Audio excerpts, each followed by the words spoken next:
Hello my dear students, आज के इस सेशन में हम कॉन्सेप्ट क्लियर करने वाले हैं डीएनए फिंगरप्रिंटिंग का। और मैं हूं नेहा और आप देख रहे हैं concept box clear your concept with Neha ma'am. और आज के इस सेशन में हम पढ़ने वाले हैं क्या, डीएनए फिंगरप्रिंटिंग। सो डीएनए फिंगरप्रिंटिंग हम पढ़ेंगे बहुत ही डिटेल में। डीएनए फिंगरप्रिंटिंग का नाम सुनते ही बच्चों के मन में जो सबसे पहला कन्फ्यूजन आता है वो ये कि ये जो हाथ के फिंगरप्रिंट्स हैं और डीएनए के जो फिंगरप्रिंट्स हैं वो दोनों सेम है। ऐसा नहीं है। जो आपके हैंड के फिंगरप्रिंट्स हैं वो अलग होते हैं। आप देखेंगे कि आपके हाथ में जो उंगलियों में जो फिंगरप्रिंट्स हैं वो हर अलग अलग उंगली में बिल्कुल अलग अलग प्रिंट्स हैं।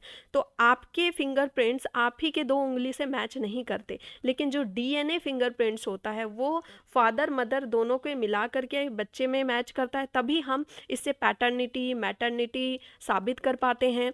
और जैसे पहले की कहानियों में होता था ना कि एक माँ आई और एक माँ ने कहा कि भाई ये मेरा बच्चा है, दूसरी माँ आई, दूसरी माँ ने कहा कि मेरा बच्चा, और राजा ने क्या बताया कि भाई टुकड़े टुकड़े कर डालो बच्चे के। तो जो एक्चुअल माँ होती है वो क्या कहती है कि चलो ठीक है रख लो इस बच्चे को। तो वहाँ से पता चलता था कि भाई ये बच्चा किसका है। लेकिन आज के डेट में ऐसी कहानियाँ नहीं होंगी। जब भी कोई पेरेंट या बच्चा क्लेम करेगा कि मैं इसका बेटा हूँ, हाँ मेरी जायदाद है सारी, और कोई पेरेंट अगर क्लेम करता है कि ये मेरे बच्चे हैं, तो वहाँ पे क्या होगा, डीएनए फिंगरप्रिंटिंग होगा। तो ये यूज़ होता है मिसिंग पर्सन को ढूंढने में, या फिर मान लीजिए किसी ने अपना प्लास्टिक सर्जरी करा लिया है।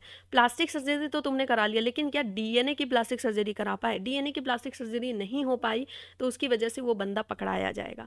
ठीक है, सत्ते पे सत्ता मूवी आपने देखी होगी, उसमें हेमा मालिनी बिल्कुल कंफ्यूज हो जाती है कि भाई उसका असली पति कौन है। आज के डेट में तुरंत पकड़ा जाएगा कि असली पति कौन है। ठीक है, फिर इसके अलावा हम क्राइम सीन में, आपने मूवीज़ में देखा होगा कि क्राइम सीन में अगर कोई सस्पेक्टेड कोई हेयर मिलता है, या फिर मान लीजिए सीमेन मिल रहा है या ब्लड मिल रहा है, कुछ भी मिल रहा है, तो उसको फॉरेंसिक टीम के पास भेजा जाता है। फॉरेंसिक टीम डीएनए फिंगरप्रिंटिंग करके ये बताती है कि भाई ये किसका है, ये विक्टिम का है या किसी और पर्सन का। अगर किसी और पर्सन का है तो उसको सस्पेक्ट मान के ढूंढा जाता है कि भाई ये किसका ब्लड है। ठीक है, और हमें क्रिमिनल का पता लग जाता है। तो डीएनए फिंगरप्रिंटिंग को हम डीएनए टाइपिंग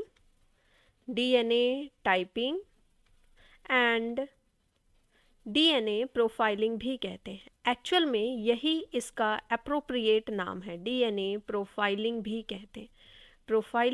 कहते हैं। और एक्चुअल में DNA typing and DNA profiling ही इनका एक्चुअल अप्रोप्रिएट नाम है। डीएनए फिंगरप्रिंटिंग एक इनअप्रोप्रिएट नाम है। और चूंकि आपके एनसीईआरटी में और अलग अलग बुक्स में लिखा हुआ है, तो हम डीएनए प्रिंटिंग नाम भी हम रेफ़र करते हैं। डीएनए फिंगरप्रिंटिंग आपके जो नॉर्मल फिंगरप्रिंटिंग है उससे अलग होता है। डीएनए फिंगरप्रिंटिंग में हम डीएनए के पैटर्न्स को देखते हैं, उसके सीक्वेंस के जो पैटर्न्स हमारे में अलग अलग पाए जाते हैं उनका एनालिसिस करते हैं। सो डीएनए फिंगरप्रिंटिंग में हम मॉलिक्यूलर एनालिसिस करते हैं। डीएनए फिंगरप्रिंटिंग में हम क्या करते हैं, मॉलिक्यूलर एनालिसिस करते हैं। ये किसने दिया था, ये किसने इन्वेंट किया था? Invented by sir Alec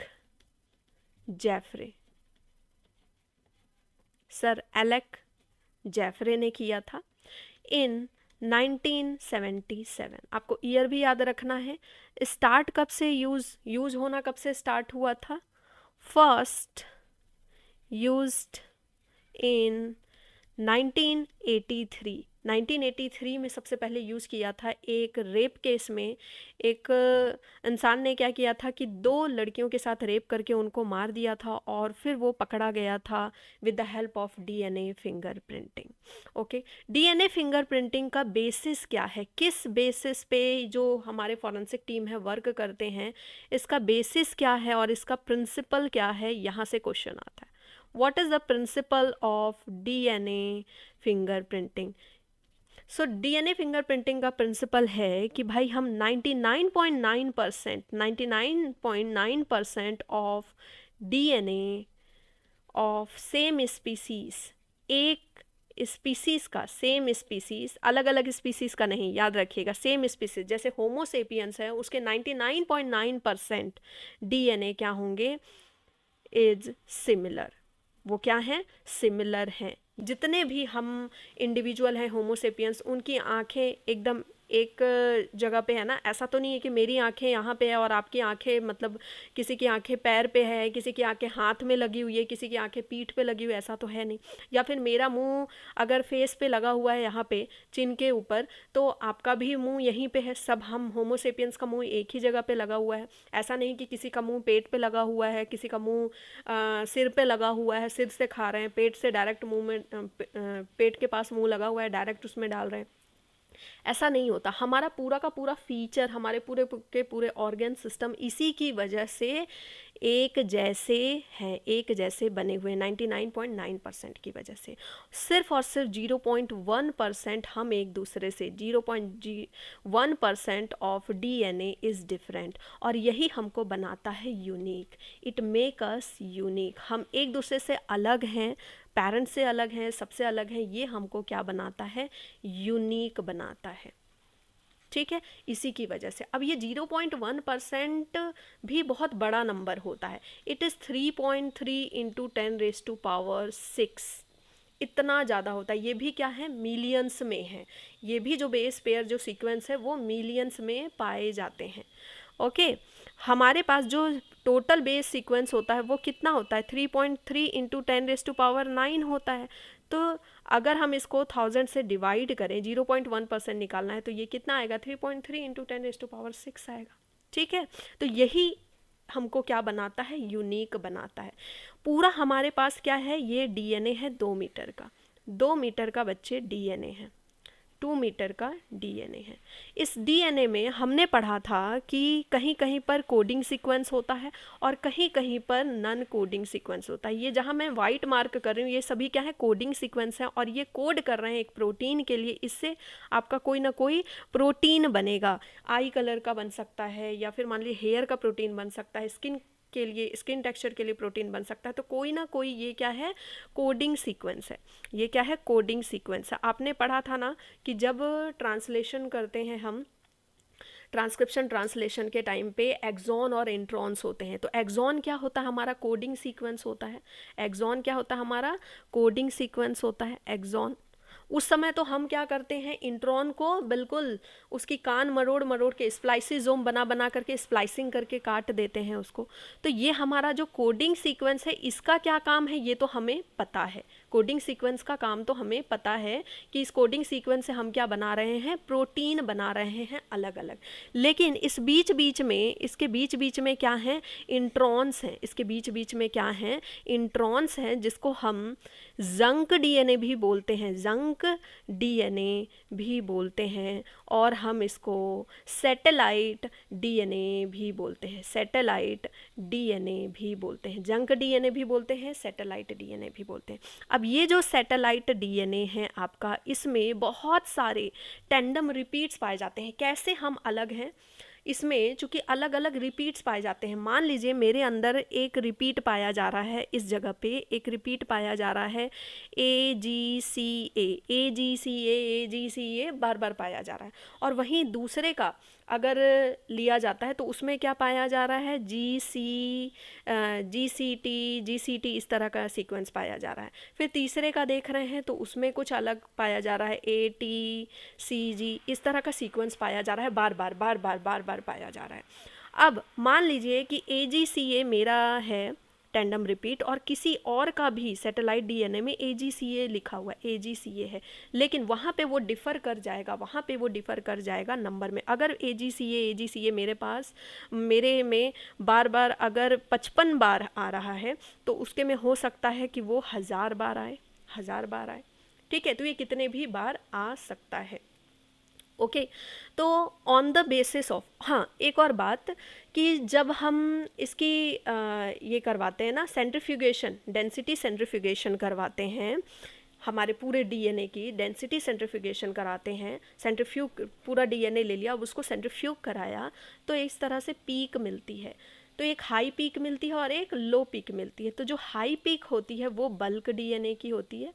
bulk DNA हो गया, मतलब आपका पूरा 99.9% वाला, 99.9% वाला। और जो नीचे में जो एक पैटर्न आता है, जो स्मॉल पीक होती है, ठीक है, ये हाई पीक, यहाँ से क्वेश्चन आता है बच्चे, हाई पीक किसकी मिलती है, बल्क डीएनए की, और जो आपको जो एक स्मॉल पीक मिलती है, स्मॉल पीक मिलती है, स्मॉल पीक मिलती है, ये स्मॉल पीक किसकी मिलती है, सैटेलाइट की, ये स्मॉल पीक किसकी मिलती है आपको, सैटेलाइट डीएनए की मिलती है, जो कि 0.1% होता है। इसके अलावा एक और बात, अगर मान लीजिए जैसे मेरे यहाँ पे जंक डीएनए यहाँ पे 55 बार पाया जा रहा है, आपका AGCA AGCA AGCA यहाँ पे 55 बार पाया जा रहा है, दूसरी जगह पे वही कितनी बार पाया जाएगा, वही कितनी बार पाया जा रहा है, मान लीजिए सिर्फ और सिर्फ, मान लीजिए यहाँ पे ये सिर्फ और सिर्फ कितनी बार पाया जा रहा है, कितनी बार पाया जा रहा है, सिर्फ 10 बार पाया जा रहा है, सिर्फ और सिर्फ 10 बार AGCA पाया जा रहा है मेरे पास। ठीक है, तो इसी के आधार पे आप देखेंगे कि कुछ शॉर्ट फ्रैगमेंट मिलते हैं और कुछ लॉन्ग फ्रैगमेंट मिलते हैं, कुछ शॉर्ट फ्रैगमेंट मिलेंगे हमको डीएनए के, कुछ लॉन्ग फ्रैगमेंट मिलेंगे, जो एक एंजाइम आएगा वो इनको कट करेगा और हमारे शॉर्ट एंड लॉन्ग फ्रैगमेंट निकालेगा। ना जो सैटेलाइट डीएनए है on the basis of DNA के सीक्वेंस है, AT हो सकता है, CG हो सकता है, सीक्वेंस के आधार पे, फिर आपके लेंथ के आधार पे, लेंथ कितना है उसका, ठीक है, जो सीक्वेंस जो वेरिएबल नंबर टेंडम रिपीट आ रहा है उसका लेंथ कितना है, और क्या पैटर्न बन रहा है, ठीक है, लेंथ कितना है और कितनी बार, ठीक है, नंबर कितनी बार वो आ रहे हैं, जो रिपीट्स हैं वो कितनी बार आ रहे हैं। On the basis of this satellite DNA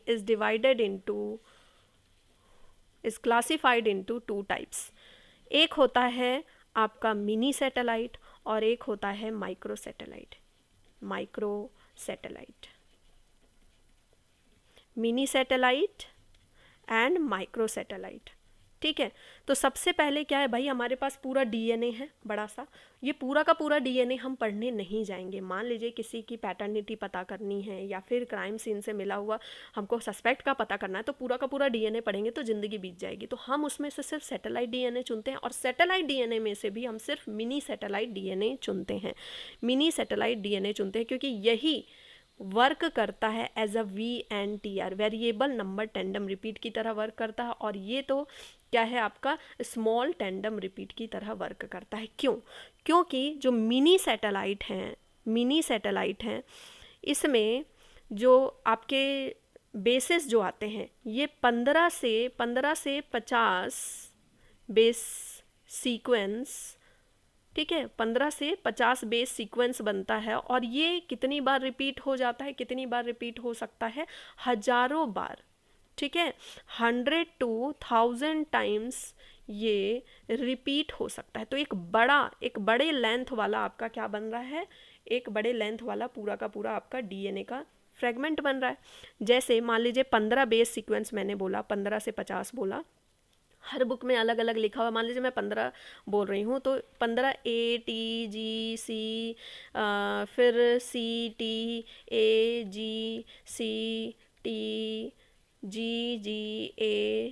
इस तरह से एक सीक्वेंस बना। तो ये कितने हैं, 1 2 3 4 5 6 7 8 9 10 11 12 13 14, एक और जोड़ देते हैं 15।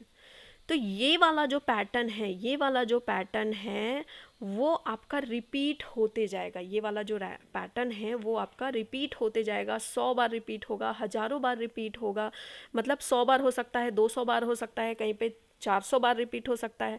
इसके आधार पे हमारे पास अलग अलग सेगमेंट के हमारे क्या आएंगे, मिनी सैटेलाइट, आपको VNTR इसके देखने को मिलेंगे। ठीक है, तो ये हमारे पास ये अलग अलग लेंथ का हो सकता है, 100, 200, 300, कुछ हजार भी हो सकते हैं।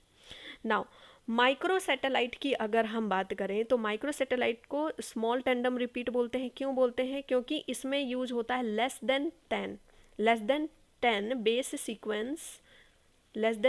बेस सीक्वेंस क्या होते हैं, रिपीट होते हैं, less than 10 base sequence repeat होते हैं। कितने बार रिपीट होते हैं, कितने बार, हाउ मैनी टाइम्स, तो 1 से 100 बार रिपीट होते हैं, 1 to 100 टाइम्स रिपीट होते हैं।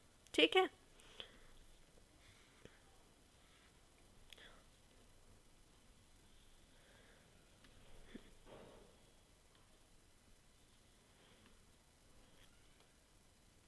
तो अभी तक हमने क्या पढ़ा, अभी तक हमने क्या पढ़ा भाई, एक बार रिपीट कर लेते हैं, देन फिर हम जाएंगे डीएनए फिंगरप्रिंटिंग के प्रोसेस पे। हमने क्या पढ़ा कि डीएनए फिंगरप्रिंटिंग को डीएनए टाइपिंग, डीएनए प्रोफाइलिंग भी कहते हैं। ये मॉलिक्यूलर एनालिसिस है, आपके ये वाले फिंगरप्रिंट से अलग है।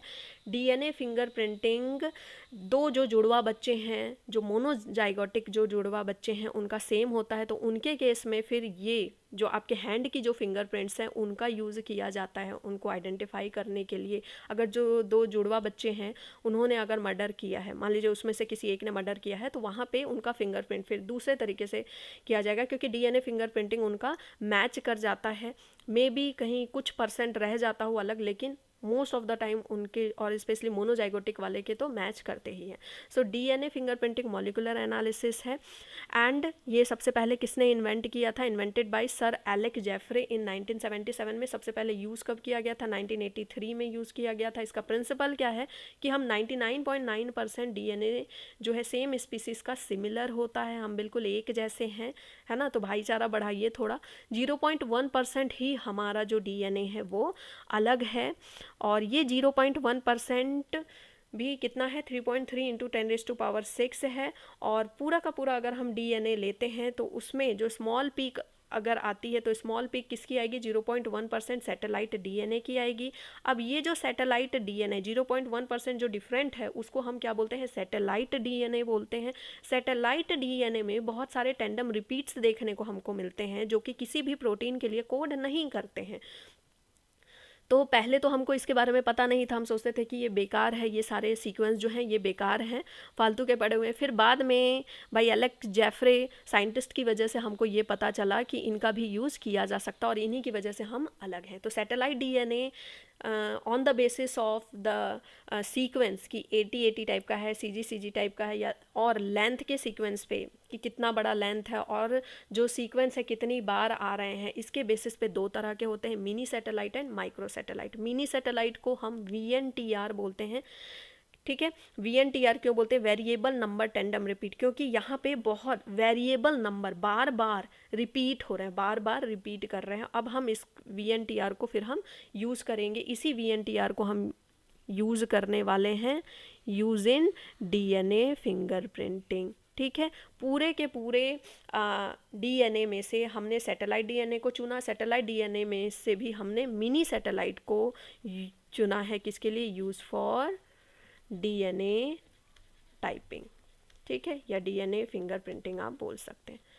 और माइक्रो सैटेलाइट को हम यूज़ नहीं करते हैं, ये स्मॉल टेंडम रिपीट है, बहुत कम इसके बेस सीक्वेंस और बहुत कम बार रिपीट होते हैं। मान लीजिए जैसे 10 बेस सीक्वेंस है, 10 से कम होना चाहिए, तो मैं 6 बेस सीक्वेंस अगर लेती हूँ, 6 बेस सीक्वेंस अगर लेती हूँ, तो वो मान लीजिए 2 बार रिपीट हो रहे हैं, तो 6 × 2 12 हो जाएगा, ठीक है। तो उसकी लेंथ कितनी ही होगी, लेकिन यहाँ पे अगर आपका 15 है, 15 अगर 2 बार या 3 बार भी रिपीट होता है तो उसकी लेंथ बहुत बड़ी हो जाएगी। तो उसी से पता चल जाएगा कि ये क्या है? आपका मिनी सैटेलाइट है।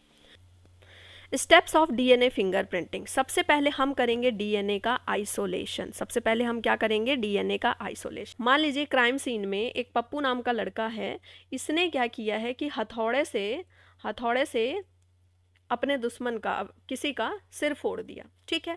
और वहाँ पे उसका ब्लड तो मिला ही, विक्टिम का ब्लड तो मिला ही, साथ में उसके नेल्स में इसके कुछ टिश्यूज़ मिल गए, ओके। क्योंकि जब मारा होगा तो उसने इसको पकड़ा होगा एनी हाउ, तो उसके कुछ नेल्स में इसके कुछ सेल्स मिल गए, कुछ टिश्यूज़ मिल गए, ठीक है।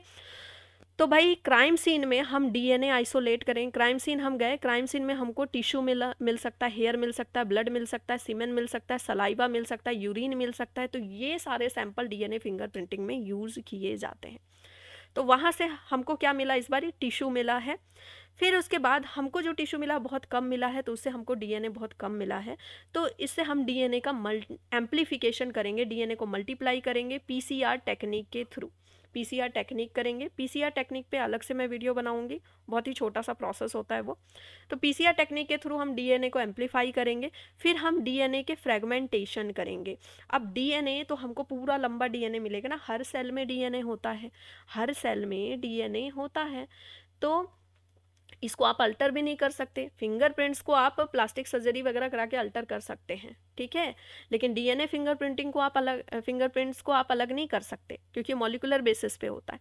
तो आपने क्या किया कि जब सेल मिला आपको तो उसके अंदर बहुत बड़ा 2 मीटर का हमको डीएनए मिला, उससे हमको सिर्फ क्या चाहिए, सिर्फ क्या चाहिए, वीएनटीआर चाहिए। वो वीएनटीआर कहाँ मिलेंगे हमको, सैटेलाइट डीएनए पे मिलेंगे। तो रेस्ट्रिक्शन एंजाइम हम डालेंगे, restriction enzyme, endonuclease restriction enzyme हम डालेंगे। एंडोन्यूक्लियस रेस्ट्रिक्शन एंजाइम क्या करता है, डीएनए को अंदर से काटता है, डीएनए को अंदर से काटता है, वहीं पे काटेगा जहाँ पे उसको काटना है, ठीक है, जहाँ पे उसको पर्टिकुलर सीक्वेंस पे कट करना है। तो रेस्ट्रिक्शन एंजाइम, एंडोन्यूक्लियर रेस्ट्रिक्शन एंजाइम अलग अलग तरह के होते हैं और वो पर्टिकुलर जगह पे काटते हैं। मान लीजिए एक रेस्ट्रिक्शन एंजाइम है, वो जी, जहाँ पे भी जी देख रहा है, ग्वानिन देख रहा है, उसके बगल वाले टेंडम रिपीट्स को वो कट करता है। मान लीजिए कोई दूसरा आपका रेस्ट्रिक्शन एंजाइम है, वो एडेनिन जहाँ देख रहा है उसके जस्ट बगल में जो सीक्वेंस मिल रहा है, मान लीजिए ए है, इसके बगल में जी सी टी इस तरह से मिल रहा है, तो इसको कट कर रहा है। तो इस तरह से रेस्ट्रिक्शन एंडोन्यूक्लियर जो एंजाइम होते हैं अंदर से, बीच बीच से पर्टिकुलर एक डीएनए सीक्वेंस को कट करते हैं। तो इस तरह से ये डीएनए सीक्वेंस को मैनी फ्रेगमेंट्स में, बहुत सारे फ्रेगमेंट्स में कट करते हैं। कुछ बड़े मिलते हैं, मान लीजिए जीसीटी ए के बाद वाला हमको फ्रेगमेंट्स मिल रहा है, जीसीटी एक बड़ा मिल रहा है और एक जगह छोटा मिल रहा है फ्रेगमेंट्स। तो इस तरह से कुछ छोटे फ्रेगमेंट मिलेंगे, कुछ बड़े फ्रेगमेंट मिलेंगे, ठीक है। अब क्या करेंगे, सारे फ्रेगमेंट्स को हमने ले लिया, अब जेल इलेक्ट्रोफोरेसिस कराएंगे। इसका मतलब क्या है कि इलेक्ट्रिसिटी में हम उनको रन कराएंगे। डीएनए नेगेटिव चार्ज होता है, हम ये जानते हैं, तो हम उसको इलेक्ट्रिसिटी में एनोड की तरफ रन कराएंगे। तो जो डीएनए फ्रेगमेंट्स हैं उनको हम एक इस तरह का होता है जेल इलेक्ट्रोफोरेसिस में, इसमें हम एग्रोज जेल डालते हैं। इसमें हम क्या डालते हैं, एग्रोज जेल डाल देते हैं पूरा, इसमें हम एग्रोज जेल फिल कर देते हैं, एग्रोज जेल, ठीक है। एग्रोज जेल किससे बनता है भाई, आपका सीड वीट से बनता है, इस पे क्वेश्चन आता है, सी वीट से बनता है, ठीक है। एग्रोज जेल हमारा, सारे जेल और कैंडीज किससे मिलके बनी हुई होती हैं, पढ़ाया है मैंने, ठीक है। अब इस पे क्या है, वेल्स बने हुए होते हैं। अब इस पे वेल्स बने हुए होते हैं। जो एग्रोज जेल होता है वो एक तरह से स्टेनर का काम करता है, ठीक है, वो फिल्टर भी करता है, वो बिल्कुल ऐसे सूख जाता, वो जेल पूरा सूख जाता है एंड देन उस पे डीएनए फ्रेगमेंट्स क्या होते हैं, वो चिपक जाते हैं। यहाँ वेल्स हैं। अब वेल्स में हम क्या करेंगे, यहाँ पे मान लीजिए जो हमको ब्लड वहाँ पे मिला, क्राइम सीन पे जो ब्लड मिला वो हम डालेंगे, और इधर पे हम सस्पेक्ट 1 सस्पेक्ट 2 का हम ब्लड जो सैंपल मिला है डीएनए का सैंपल वो हम डालेंगे, ठीक है। इधर पे हम डीएनए सैंपल किसका डाल रहे हैं, क्राइम सीन पे जो हमको मिला है उसका डालेंगे, और इधर पे सस्पेक्ट 1 सस्पेक्ट 2 का हम क्या डालेंगे, डीएनए फ्रेगमेंट्स डालेंगे। आगे मैं इसको थोड़ा सा इरेज कर देती हूँ, इसके अंदर जो मैंने, ठीक है, ये एग्रोज जेल से मानिए भरा हुआ है। इसके बाद ये हमारा वेल है, ये हमारा वेल है, वेल में हमने डीएनए फ्रेगमेंट डाला हुआ है, 3 डीएनए फ्रेगमेंट डाल दिया है। अब क्या कर रहे हैं, हम इसको एनोड से जोड़ देंगे, हम इसको एनोड से जोड़ देंगे। तो एनोड क्या है आपका, पॉजिटिव चार्ज है, पॉजिटिव चार्ज है, और डीएनए हमारा नेगेटिव चार्ज है। तो डीएनए जो है पॉजिटिव चार्ज की तरफ दौड़ेगा डीएनए फ्रेगमेंट्स। तो जो छोटे छोटे होंगे ना, जो छोटे छोटे होंगे वो आगे दौड़ जाएंगे, ऑब्वियस सी बात है, और जो बड़े बड़े होंगे वो पीछे रह जाएंगे। जब हम बड़े बच्चों को या छोटे बच्चों को दौड़ाएंगे तो जो छोटे बच्चे हैं वो जल्दी भाग जाएंगे ना, ठीक है। तो इस तरह से फिर हम मैच करेंगे कि किसका डीएनए मैच कर रहा है, किसका डीएनए एकदम एक्यूरेट उसी जगह पे आ रहा है, ठीक है। तो यहाँ पे देखिए इन दोनों का जो क्राइम सीन में मिला और S2 वाले का, दोनों का क्या कर रहा है, मैच कर रहा है, दोनों का क्या कर रहा है भाई, मैच कर रहा है डीएनए का, ठीक है। डीएनए फ्रैगमेंट्स एक ही जगह पे जाकर के रुक रहे हैं। उसके बाद हम क्या करेंगे, इसको नायलॉन सीट पे लेंगे। यहाँ अभी हमको कुछ नहीं दिख रहा, आपको लग रहा है कि यहीं से दिख जाता है, यहाँ पे अभी हमको कुछ नहीं दिख रहा है कि क्या हुआ है। इसके बाद हम इसके ऊपर नायलॉन सीट रखेंगे जिसको हम सदर्न ब्लॉटिंग बोलते हैं, और सदर्न ब्लॉटिंग करने से पहले हम इसमें डालते हैं एल्कालाइन सॉल्यूशन। एल्कालाइन सॉल्यूशन डालते हैं कोई, ताकि जो हमारा डीएनए है डबल स्टैंडर्ड है ना, वो सिंगल स्टैंडर्ड में हो जाए, ठीक है। इसके बाद हम सदन ब्लॉटिंग करते हैं। सदन एक साइंटिस्ट का नाम था जिन्होंने सदन ब्लॉटिंग लाया था। ये बहुत ही इंपॉर्टेंट स्टेप है। अब हम जो सिंगल स्टैंडर्ड जो डीएनए हैं उन डीएनए फ्रैगमेंट्स को नायलॉन की शीट पे ले आएंगे, इसके ऊपर रखेंगे और नायलॉन की शीट में वो चिपक जाएंगे। क्यों? क्योंकि डीएनए की बहुत ज़्यादा एफिनिटी होती है टुवर्ड्स द नायलॉन। नायलॉन को देखते ही वो उस पर फिर क्या करेंगे, जो सिंगल डीएनए है, सिंगल स्टैंड डीएनए है, वो क्या करेंगे, नायलॉन की शीट पे चिपक जाएंगे। अब हम क्या करेंगे, इसको हाइब्रिडाइजेशन कराएंगे। हमने नायलॉन की शीट पे ले लिया, अब हम डीएनए प्रोब लेकर के आएंगे। डीएनए प्रोब क्या होते हैं, रेडियो एक्टिव आपका न्यूक्लियोटाइड्स होते हैं। बहुत सारे ऐसे न्यूक्लियोटाइड्स आपने पहले से रखे हैं जो कि रेडियो एक्टिव हैं, ठीक है। तो वो जहाँ पे जो भी सीक्वेंस चिपकेगा तो पता चल जाएगा।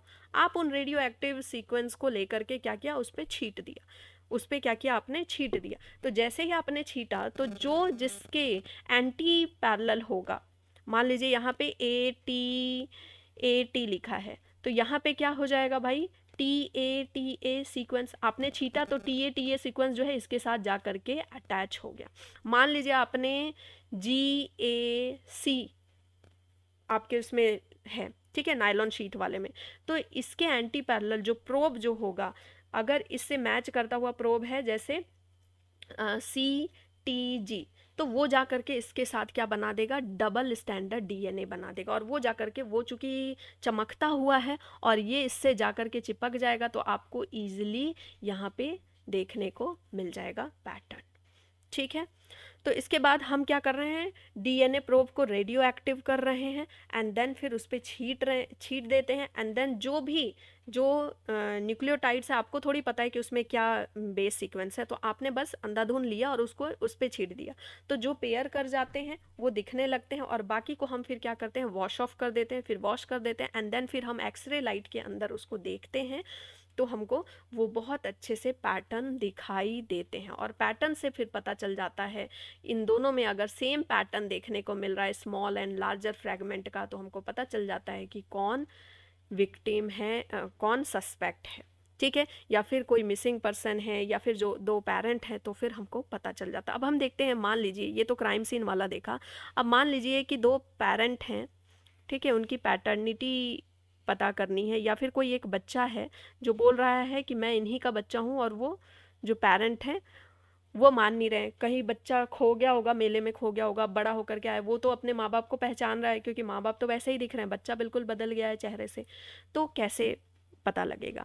ये मान लीजिए ये फादर का है, ये फादर का डीएनए का सीक्वेंस है और इधर है मदर का डीएनए का सीक्वेंस, ठीक है।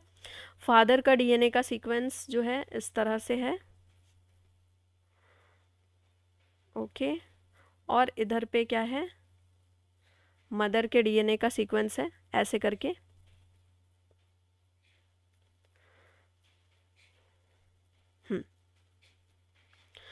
तो अब जब बच्चे के डीएनए का सीक्वेंस निकालेंगे, मान लीजिए सन है, उसके डीएनए का सीक्वेंस जब हम निकाल रहे हैं, तो इसका ये वाला जो है ये मैच कर रहा है, ये मैच कर रहा है फादर से, और यहाँ पे दूसरा वाला जो है ये मैच कर रहा है मदर से, फिर जाके तीसरा वाला मैच कर रहा है फादर से, और जो चौथा वाला है वो फिर मैच कर रहा है किससे, मदर से।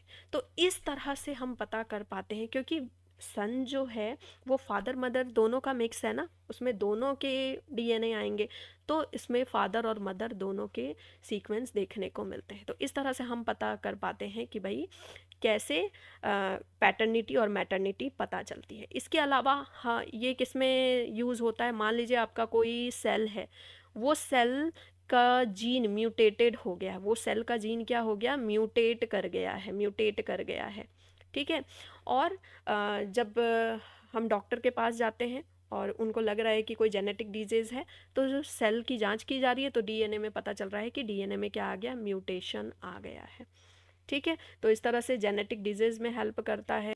नाउ लेट्स सी कि हम कितने क्वेश्चन कर पाते हैं। Satellite DNA classification is based on, हाँ, और आप कितने क्वेश्चन कर पाए ये कमेंट बॉक्स में ज़रूर बताइएगा, ठीक है। Satellite DNA classification is based on, किस पे बेस्ड था, बेस कॉम्पोजिशन, किस तरह का बेस है, एटी है, जीसी है, लेंथ ऑफ सेगमेंट कितना बड़ा लेंथ है, नंबर ऑफ रिपीटेटिव यूनिट, ये सब पे ये डिपेंड करता है, माइक्रो सैटेलाइट और आपका मिनी सैटेलाइट, इन सभी पे डिपेंड करता है। Satellite DNA are protein coding, mRNA coding, non protein coding, satellite protein coding. ये सैटेलाइट डीएनए तो किसी भी तरह से प्रोटीन को कोड नहीं करता है, तो ये क्या होगा, नॉन प्रोटीन कोडिंग होगा, non protein coding. What forms the basis of DNA fingerprinting? DNA fingerprinting का बेसिस क्या है, प्रिंसिपल क्या है, क्या है प्रिंसिपल भाई इसका? आपका satellite DNA, satellite. Which of the following is not required for any of the technique of DNA fingerprinting available at present? कौन सी चीज़ नहीं रिक्वायर्ड होती है डीएनए फिंगरप्रिंटिंग में? रेस्ट्रिक्शन एंजाइम चाहिए, ठीक है, डीएनए हाइब्रिडाइजेशन होता है, पॉलीमराइज चेन रिएक्शन भी चाहिए एम्प्लीफिकेशन के लिए, ये नहीं चाहिए हमको, ठीक है। What is it that forms the basis of DNA fingerprinting? Basis of DNA fingerprinting क्या है? फिर से दूसरे तरीके से दिया है, क्या होगा, सैटेलाइट डीएनए। तो satellite DNA occurring as highly repeated short DNA segments, इसके पास highly repeated short DNA segments होते हैं, तो सैटेलाइट डीएनए ही बेसिस है इसका। Arrange DNA fingerprinting procedure in correct order, correct order में हम करते हैं। तो सबसे पहले हम क्या करते हैं, इसका आइसोलेशन करते हैं डीएनए को, फिर हम अलग करते हैं। उसमें डीएनए को अलग करने के बाद फिर हम छोटे डीएनए को, सैटेलाइट डीएनए को अलग करते हैं पूरे डीएनए से। तो डीएनए का आइसोलेशन जो रिक्वायर है, हम उस डीएनए को अलग करते हैं, डीएनए आइसोलेशन करते हैं। ये किसकी मदद से करते हैं हम? सेंट्रीफ्यूगेशन की मदद से करते हैं। सेंट्रीफ्यूगेशन करने के बाद फिर रेस्ट्रिक्शन एंडोन्यूक्लिएज एंजाइम डालते हैं, वो क्या करता है, कट करता है अलग अलग फ्रेगमेंट्स में, जहाँ पे ज़रूरत है वहीं पे कट करता है पर्टिकुलर साइट पे, एंड देन फिर हम इलेक्ट्रोफोरेसिस करते हैं, उस पर रन कराते हैं डीएनए को, देन फिर सदन ब्लॉटिंग करते हैं नायलॉन शीट पे, फिर हाइब्रिडाइजेशन कराते हैं। सिंगल स्टैंडर्ड डीएनए पे हम प्रोब डालते हैं, रेडियो एक्टिव प्रोब डालते हैं, तो वो डबल स्टैंडर्ड डीएनए बन जाता है। एंड देन फिर हम ऑटो रेडियोग्राफ करते हैं। ऑटो रेडियोग्राफ में एक्सरे के अंदर में उसको देखना, ठीक है। So this was the complete session of DNA fingerprinting. Thanks for watching.